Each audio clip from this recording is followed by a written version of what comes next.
This episode of Fermented Adventure, the podcast, is a bonus episode. It's our conclusion of our conversation with Mark Breen Klein of Independent Spirits Distillery. Be sure to reach out to Mark and Independent Spirits Distillery and let them know what you thought about the podcast. Cheers!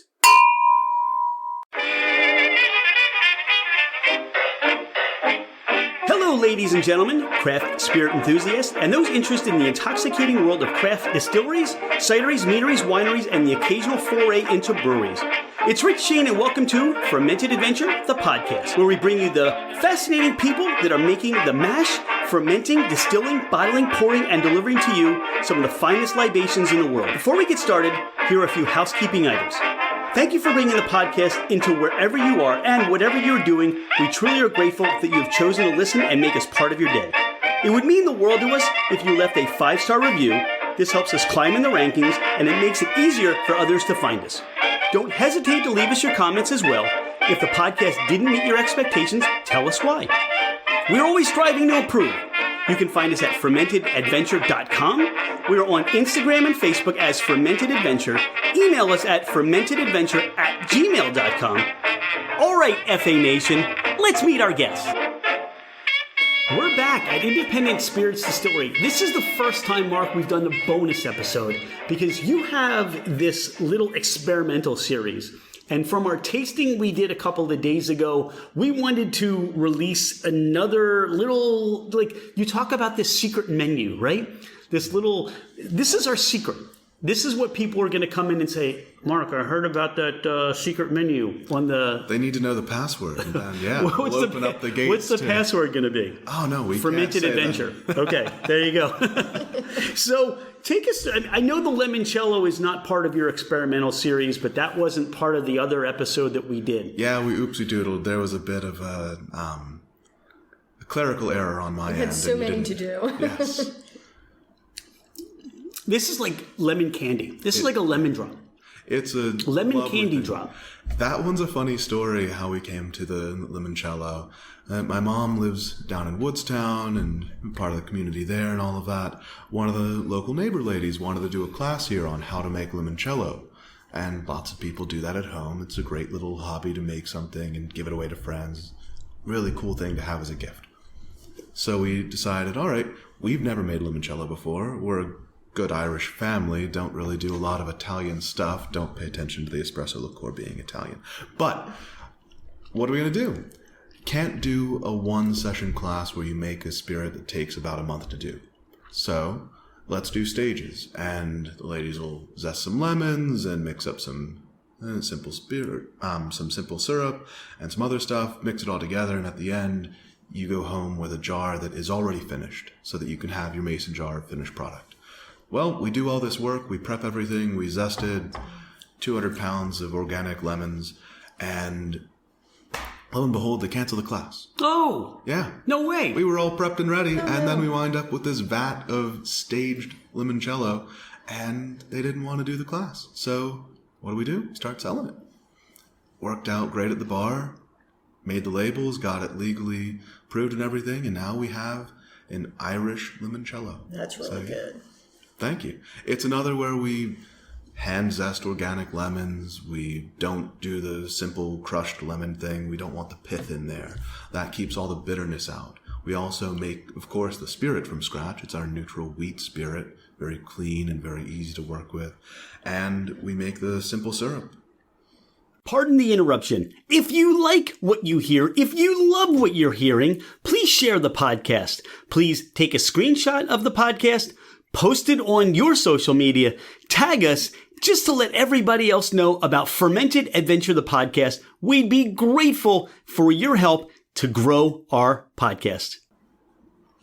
I'm waiting to try something I don't like that you make, like something you made that's an accident. You slipped in there and say, hey, let's see if he's being real and honest. But wow. That's really good. This is, like I said, this is like I'll walk out of the restaurant and I'll pick up that little yellow ball that's wrapped in plastic. Mm-hmm. And now I get to enjoy this on the way home, except for there's alcohol in it. What's the proof on this? The proof on that is 40 proof. It's really? Just like the Again, it drinks higher than a 40 proof. Your neutral grain spirits drink higher than an 80 proof. And I welcome that. I think that's just a really nice, enjoyable sip that I would have put this about 60. Oh, wow. On the mouthfeel, on the palate. Okay. That's delicious. Wow. Now, Independent Spirits Distillery. Yes. How did you come up with the name? My mother came up with that. Again, I wish I knew the machinations of her mind. I really do. I don't know where that one came from, but I remember being at the house one day when she made this happy sound, and it was the moment that you realized that that name hadn't been taken by anybody. Oh. Yeah, we were able to trademark it. And for a while, that was the most expensive and valuable part of the entire business, trademarking the name. That was long before we broke ground or knew where the place was going to be. There was talk of renting a barn from a farmer and all of that.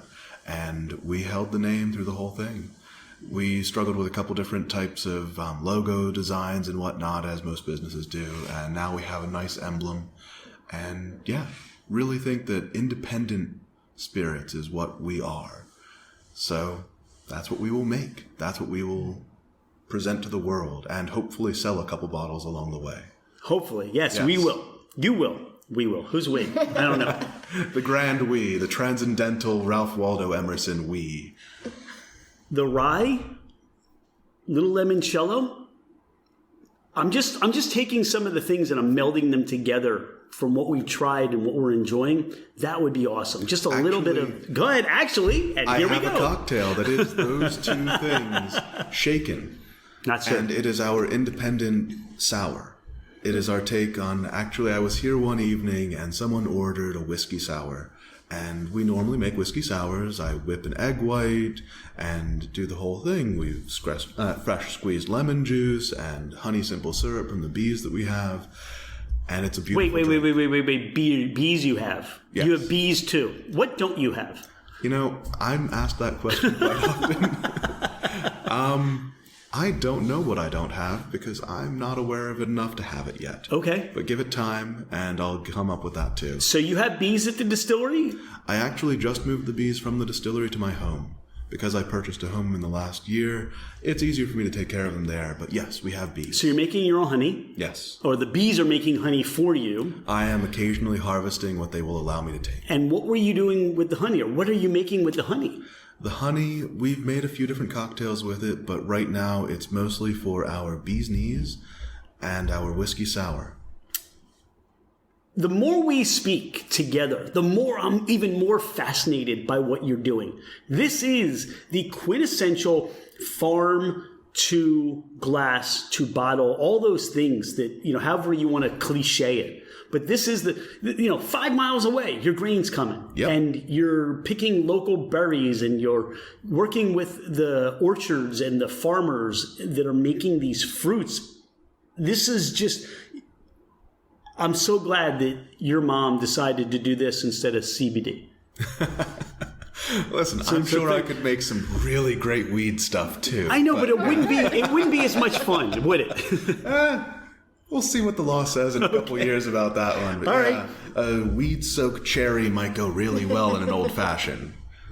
What's the name of the distillery? Chesapeake Bay Distillery, Doctor something, yeah. Dr. Stoner's. Have you had Dr. Stoner's? I have That's not. actually good. Okay, so bring that weed, add it to your distilled spirits. You're going to love that too. Listen, somebody with a really good law degree and a little bit of extra time on their hands that will work for a bourbon barrel. Make that legally a possibility for me, and I will make you some amazing things. All right. Yeah. The challenge that you've thrown down the gauntlet, the challenge is there. Yes. Come and find me and make that so. This is the experimental series. So what are we experimenting with? What's the first one you want us to try? Well, let's go with the chocolate whiskey. Which is right here. Yes. Now talk about the chocolate whiskey. That came from the fact that my cousin is out in Hawaii right now. He just finished up his master's degree in tropical agriculture. He did the Peace Corps and wound up in Hawaii studying tropical agriculture after doing that for the Peace Corps for a number of years and trying to figure out how to do something chocolatey. Why would we ever do another thing that would involve a syrup? That would break our kind of code. So let's talk to Maxwell and get some organic, fair trade, Ecuadorian cocoa nibs. Oh, you can smell it. Yeah. So we got 20 pounds of cocoa nibs shipped from Ecuador and soaked them in whiskey for about 2.5 years. And yeah, that's what you're drinking right now. My dad used to buy chocolate-covered cherries for my mom for their anniversary. I guess that was their thing. Never really got into chocolate-covered cherries. As much as I got into that liqueur, that juice that was inside. This is the juice that's inside that chocolate-covered cherry. You get the cherry, you get the chocolate, you get the whiskey flavor.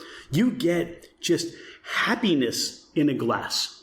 That fruitiness from cocoa nibs, you don't think of chocolate as having that type of almost a tartness to it with the bitter, but it's there and it's beautiful when you get it all to play together and nicely. It's again a story in a shot glass. When's this go in the bottle? I don't know. We're still figuring out how to expand the production. Right now, we just made the one batch, so we only have it behind the bar. Wow. I would just line up. I'd sleep here. I'm going to pitch That would be so amazing for Valentine's. I mean, I know you can't do it now, but well, Valentine's for Valentine's season, we do have, again, I've mentioned our secret menu items. And one of them is our chocolate old-fashioned, which is that chocolate whiskey with my bourbon and a little bit of seltzer to open it up, splash of bitters, and one of my homemade cherries. That's it. That's the whole thing. That's it. Yeah. I'm done. I'm leaving. We're so ready. Wow, that's just... Mark, that's amazing. I swear you're going to tell me after we wrap up, oh, yeah, you know, we have a family heritage. We've been distilling for centuries. You know, my great-grandfather in Ireland, he opened up the first distillery. Nobody knew about it. That's what you're going to tell me, right? Oh, I wish that were so, but no, we don't have that None. type of link. Again, on my father's side, my great-grandfather worked with the distilleries and the vineyards in the old country. But we don't have a direct path from that.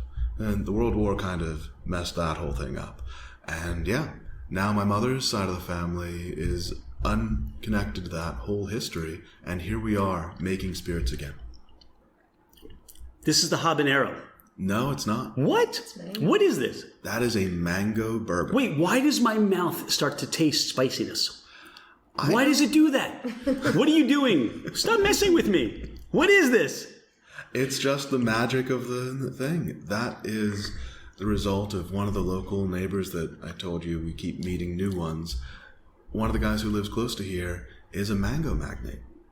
And he showed up one day and asked if we'd done anything with mangoes. I've never met a mango magnate. Yeah, neither had I. Very cool guy.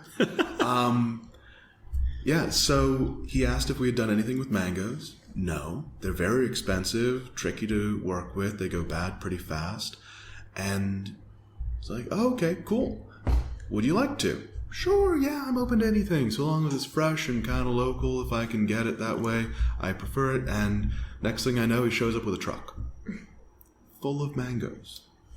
Do you get spiciness? I do get a little bit of a kick, yeah. That's because of the proof of your whiskey and just that flavor profile that comes out. What you're trying right now is still cask strength, so that's probably where that heat is coming from. So that is the barrel proof. It's about 114? It goes in at 125, and so after the few years it's been sitting, 114 would be a fair estimate. Okay. Yeah. Is there a tropical cocktail for that? Because I Not see yet, that. no. I feel tropical with that. It's really good. Yeah, I'm still experimenting with what to do with that one. We have one barrel of it, and that's it. That is a mango mash that we then soaked in mangoes and then put that into a barrel for the last that would be good 3.5 years. I was thinking a little bit of coconut cream. Coconut too, yeah, definitely. Because I've given little samples to a number of chefs that I know, and they all pick up on that kind of coconut it's definitely smoothness. tropical. Yeah. There's a creaminess about this as well. There's always, through everything you're doing, there's a creaminess to it. This is so complex. Yeah. Like I said, the first thing my mouth said, ooh, habanero. No habanero. But you get the mango. You get the earthiness of mango. It's not overly sweet. You still get the grain notes from the whiskey. You get the oakiness of the whiskey. Wow. Yeah, it's very good. That's what I'm aiming for. That wow. We're just going to call him Wow for now. I've been called worse things. That's a good one. Yeah, I'll take it. Wow. All right, you got some cherries here. Yes. What do we got?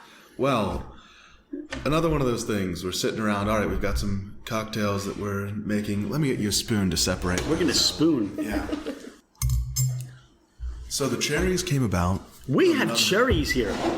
We have cherries here. Yeah. Similar to the espresso liqueur, the apple pie moonshine, the moonshine itself.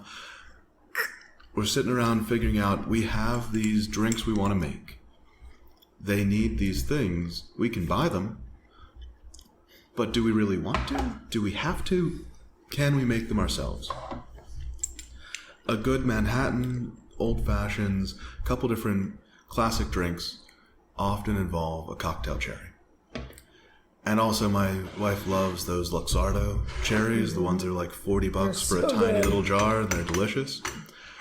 So I set to the task of figuring out how do I make this at home or with the business in order to elevate our cocktails and not spend $40 on Luxardo cherries for my wife to eat like candy. And this is the result. They are local sour cherries that I stew in, again, our simple syrup, cinnamon, nutmeg, a little bit of cardamom, and let it just kind of get to know itself. And once it's cooked down considerably, normally by about 50 to 60%, I add the same volume for the first set that you tried of our bourbon. So you don't sell these? Not yet. If you're a bartender anywhere near here and you're looking for that little secret that nobody else has, find out from Mark when you can get these cherries. But better yet, if you're looking for an amazing cocktail, there we go. Where you're going to find these cherries, come here. Independent Spirits Distillery. So you can get these. These are, wow. Like, mix. Oh, my God. You're messing with me, Mark.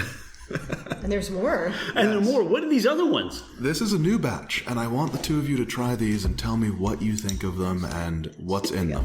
But I like the fact that you spice these. You mentioned the cardamom, the nutmeg. Yes. That you're not just, hey, all right, we could take simple syrup, we could take cherries and soak them in our bourbon or our rye.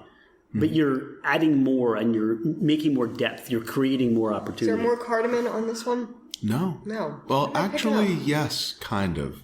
That should be a dead giveaway. That's what I feel like I taste pretty strongly, but maybe it's something else. I don't know why, but I get limoncello or something. No limoncello. No, touch it. No. I get lemon. I get some more citrus to this. I didn't add any citrus. Well, again, kind of. You There's did. some kind of spice that's very strong. I got cardamom, but I don't know. You're more the spice guy. Roll with that. I mean, I still get the nutmeg. I get the cinnamon. I get clove. I get cardamom. There's something else in there. Mm-hmm. I love watching you. It's like a tease it apart. It's like a baking. I know there's a baking spice in there. It's almost peppery, but I think that's coming out of your bourbon. Oh, there's no bourbon in these. What is this? That second batch is a brand new version that a few, again, of the chef friends that I have recommended. So I'm asking you. Is this the akavit? Yes. Oh my God! Yes. Because it's got all those spices in there, and that's what's kind of like, all right, where's that flavor coming from? So that would make sense then. Wow! My mom wants to call those the magic cherries because they just keep opening up and showing you new parts There's of them. different flavors that come through. Yeah, because of the spices of the akavit with the cherry, it just keeps going. So, yeah. Yeah, because I'm like, there's so many different spices there that, but then you're right. Wow. Holy, and nobody's making that. No. Nobody's making that. No. Wow. Independent Spirits Distillery. Yep. You guys, like, we need to, like, all right, here's where you are now, and you got all those big warehouses opening up. You guys need to take over one of those. What is the future? What does the plan look like for the distillery? Continuing to bottle bourbon and making amazing things that we are inventing along the way. Taking old recipes and tweaking them, or just trying to follow them as best we can. That's the goal, really. We want to expand, but in doing that, we want to do it organically and gently so that we can maintain this quality. That's the real cornerstone of everything. marketing is the current push. We need to figure that out in a more unified kind of direction. And we're getting there. As the world is opening back up, we are figuring out our notes and our beats. I want to start making the place into a presentable wedding kind of venue. I want to do more rental parties. We have a beautiful area right here where you can do parties all the time. And the back production space is really nice for dancing and music and lights. Outside is awesome when it gets a little bit warmer, because today is a little chilly. But yeah, we want to have more folks come through. We want to try to get the name out there more and maintain this quality that I am always so happy to see other people appreciate. Fermented Adventure Party. Fermented Adventure Party. Yeah. We can, or we'll just start buying barrels. Yeah. We can't wait to come back. See you guys in the spring when it's opened up and you got things going on. But again, if you're within an hour's drive, easy. Make this a place to come out and see. Plan your wedding, plan your kid's first birthday party, all those things. Mark, again, thank you so much for your time. This has been awesome. Independent Spirits Distillery, thank you. Thank you for having me. Yeah, we're open Friday, Saturday, Sunday. Check us out on Facebook, Instagram, and yeah, we have our website. Independent Spirits Distillery. Yes. On the gram. Distilling and Independent Spirits Distillery. All right, that's important. Yes. But people are going to find you, and they will come. Please, yeah. Thanks, Mark. Thank you.